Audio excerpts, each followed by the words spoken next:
Hi, I'm Jessica, and when I'm not drinking all the coffee, watching Razorback sports, or hanging out with my family of boys, it's my passion to help elementary music teachers just like you find your unique teaching style. My goal with this podcast is to share helpful tips, strategies, and to give you the motivation you need to gain momentum in your teaching so you can continue being the music teacher rock star you already are.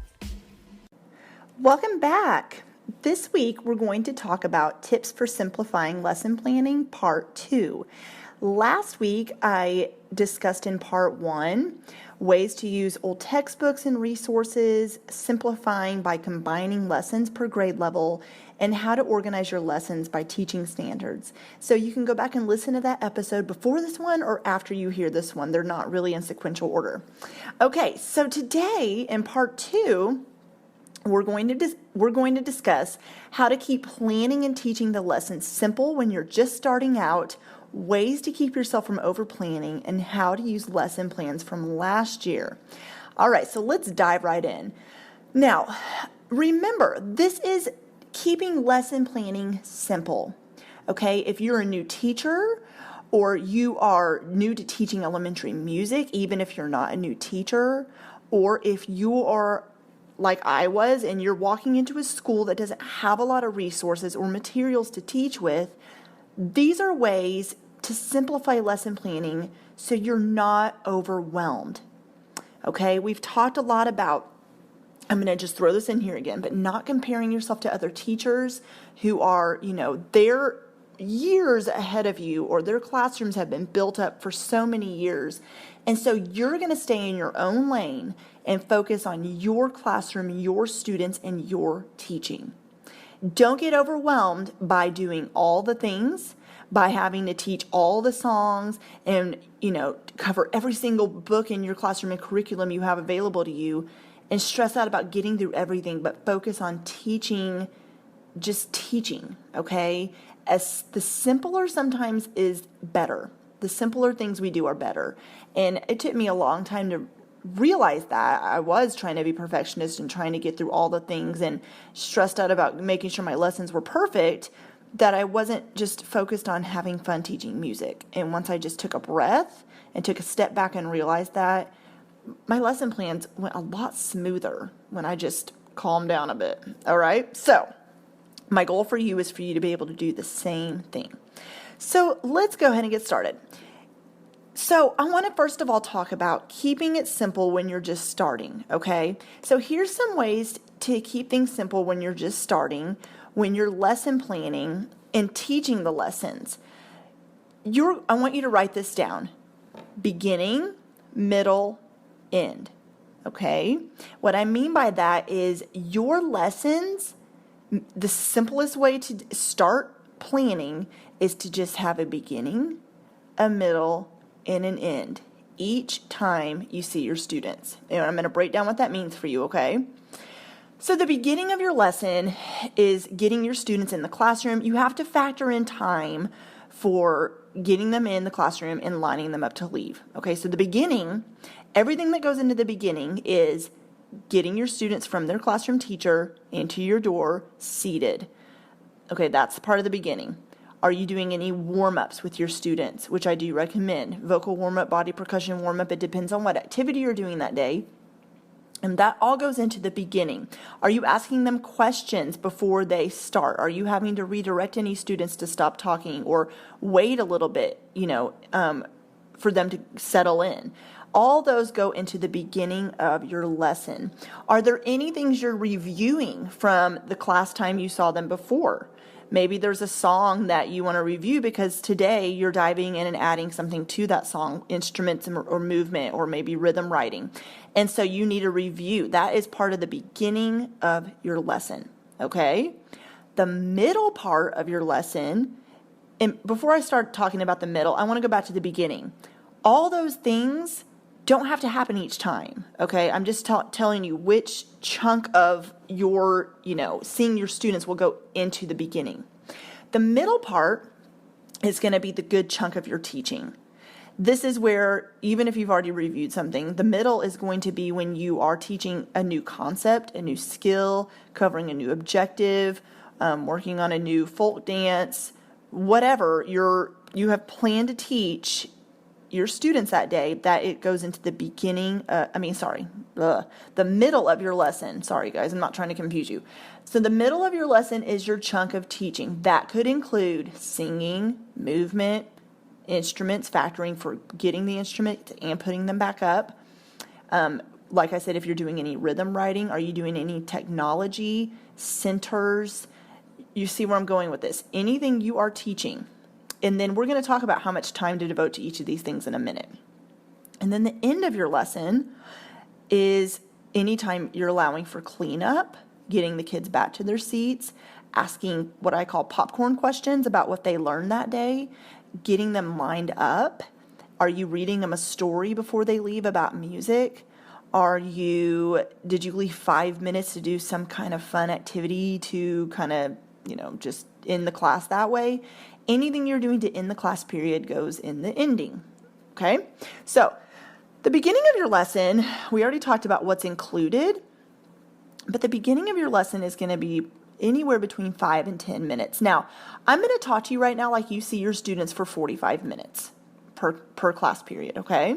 So let's say you see a class for 45 minutes. The beginning of your lesson, we already talked about what's included in that, will be 5 to 10 minutes. It depends on, like I said, are you getting instruments? Are they kind of more rowdy that day? Are you reviewing a song? All those things factor into it, okay? Then the middle of your lesson, the chunk of teaching in a 45-minute class period, okay, is going to be 20 to 30 minutes, okay? And that also depends on how many things are you setting up. Are you doing small group activities? Our centers will take up a lot more of your time because they're rotating. Think about what exactly you're teaching and then how long it'll take you to teach that, okay? And that'll depend on, we're going to talk about that in a minute, how many activities you've planned for that class period as well, all right? And then to close out your lesson will be 5 to 10 minutes.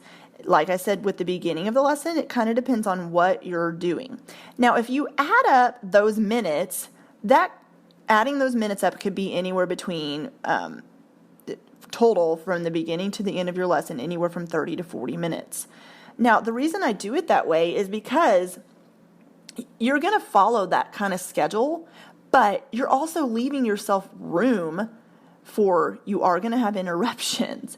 You are going to have time in your lesson where you are needing to cover a skill more than you thought you would, or to review longer than you thought you would, or your students may ask you to sing a song they sang 2 months ago. You're allowing yourself time in that lesson to for extra things that will come up. All right, the office will page you, someone will be called out, and all the class, you're going to lose them for a minute and need to calm them back down. You're going to need to, redirect throughout the lesson too. And then you're leaving yourself time. I always leave yourself more time for cleanup, lining up, calling names, splitting kids into groups, all those things that you think will take not very long, end up taking longer than they need. Okay, so when I told you how much time each of the things inside of your lesson will take, we're leaving time in there for some grace, some room for grace period, for you to have room to roam, for you to have room to ask questions, for you to have room for interruptions, because they will happen. Now, what happens if you have a class period that you get through quicker and you don't need all the extra minutes that we left in there? Then you leave time at the end of your lesson to review another song you've already did, or play a quick game of freeze dance, or, like I said, read a story and ask questions about the story you read, or have the kids stand up and move to the words of the book. You always will have some go-to things you can do if you have to extend the lesson that you will be able to pick from. And so you're like, oh my goodness, I have an extra 5 minutes that I didn't plan for. What can I do? There are always filler activities that you can do with your students to extend your class period until it's time to leave. And also in the show notes this week, I included a free PDF download of filler activities you can use in your elementary music classroom. So be sure to check that out. Okay, let's move on. Now, we talked about how many activities do you include in the middle of your lesson. That will depend on what you're doing, okay? So I'm going to say right now, first of all, don't overplan, and I would say 2 activities max. What I mean by don't overplan is don't plan to teach a song and then we're going to do instruments and then we're also going to do movement. Okay, and we're done with that. Now we're going to talk about what the song means, where it's from, how to sing it in different voices. We're going to add harmony to it. We're going to, okay, we already did dances. Now we're going to play a game with that song. Whoa, whoa, whoa. Too many things. And let me tell you, I am raising my hand. You can't see me, but just know I'm raising my hand because I'm so guilty. I wanted to get through all the things. Okay, this book says we can do this with the song, and so I'm going to do all the things. My students were like frazzled messes, y'all. It just became like confusing and too much, and they would leave the class period, and I'd be so stressed out by the time I got my next class in, and I couldn't figure out why. And then when I realized I am overcomplicating this and I'm over planning and I made it simpler. Remember we talked about simpler is better? When I made it simpler, a lot more teaching happened. I left myself room to let the students explore more and improvise more and create more and move more. So 2 activities max. Let's say you're teaching a new song, okay? And let's say this song is from Africa. And let's say you've showed your students where this country in Africa is on the map.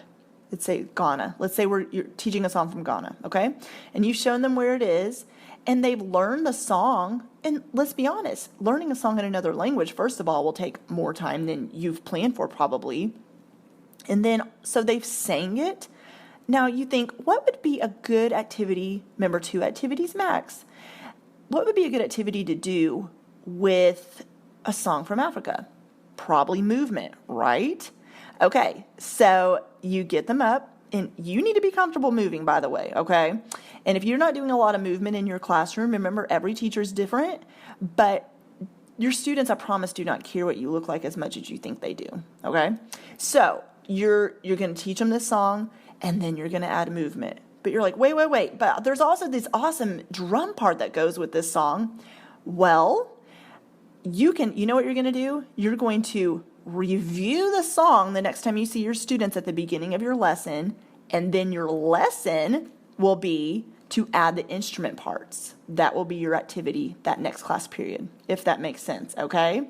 So if you're one of those teachers, though, that can fit 3 activities into the middle of your lesson, by all means do it. But I noticed when I let myself just have 2 activities, it was either singing and movement or a music game and instruments, or review a song, and then we spent the whole class period pretty much on instruments, adding it to that song. Or we played instruments, and then we did rhythm writing, or whatever. You see what I'm saying? And leave time for them to be creative, because if you're just constantly moving from activity to activity to activity, you're going to stress your students out, and they're not going to have a lot of time to use their imagination. On top of that, the other thing I was going to say is you do want to have good transitions in your classroom, and not a lot of time for the students to be able to get distracted and talk. And I notice a lot of times when you are having some discipline problems in your classroom, and I'm speaking from experience here, you guys, because I came from a very inner city school where I had literal fights and bloody noses in my room. And this is not an exaggeration. Yes, in elementary school. And so what I noticed for me was whenever I did not allow a lot of time for, sitting still and allowing a lot of time for transitions, there wasn't a lot of time for the kids to get distracted, if that makes sense. So don't think just because I'm saying have no more than 2 activities, your students are going to get bored or be like, okay, or can we move on already? Because remember, we're planning for a 45-minute class period, okay? And so you will figure out your groove as you go. You will figure it out. You don't want to have too many activities, but on the flip side of that, you don't want to have not enough planned, because that is when a lot of discipline problems happen, because you don't have a lot of stuff planned and good content, and you haven't really thought through the lesson. And so the students, you start losing them a little bit, and they start, not paying attention as much as you want them to. But like I said, don't be so overwhelmed with that because that will come with time. I promise you. Okay. And the last thing I wanted to say is you can use lesson plans from year to year. I do know some great music teachers who I'm amazed by this, but every single year they use a whole new slew of lesson plans every year. And I did not do that. Okay. I was like, listen, I worked so hard on creating these lesson plans through the whole school year that I want to, my first graders didn't get to do this activity last year because they were not first graders. They were kindergartners. And so just because you've already taught it, your students probably haven't already learned it. But I want to say this. You will maybe start getting kind of bored if you're doing the same thing every year. You're like, oh my gosh, I've taught this song now probably a good 67 times. So you can tweak the lessons a little bit. Make them a little bit different. Your students won't know. You're still teaching, but maybe instead of covering all 5 verses of a song, you're only doing 2 verses because you're wanting to add something to it. So you can tweak them a little bit, and you don't need to go in sequential order as you did the year before. You can change things up. Or let's say you've done the same 3 rounds every year with 3rd grade. Pick something new. You're still teaching them rounds, but throw in some new songs in there, okay? So don't get so overwhelmed with, I have to do something new every year, because you don't. You can do a blend of it, a blend of new things maybe you've learned in workshops, but also you can repeat the same stuff you taught the year before. All right, you guys, I hope you got something from this lesson. I will talk to you next week. Bye. Thank you so much for listening in to the Elementary Music Teacher Podcast. Be sure to subscribe to the podcast so you never miss an episode. And while you're there, I would love for you to review the show and leave a rating on iTunes. To find out more about how I can help you gain momentum in your elementary music teaching career, head to thedomesticmusician.com, where you'll find free downloads, courses, the blog, and so much more. Continue teaching music and never doubt the impact you're making each and every day in the lives of your students.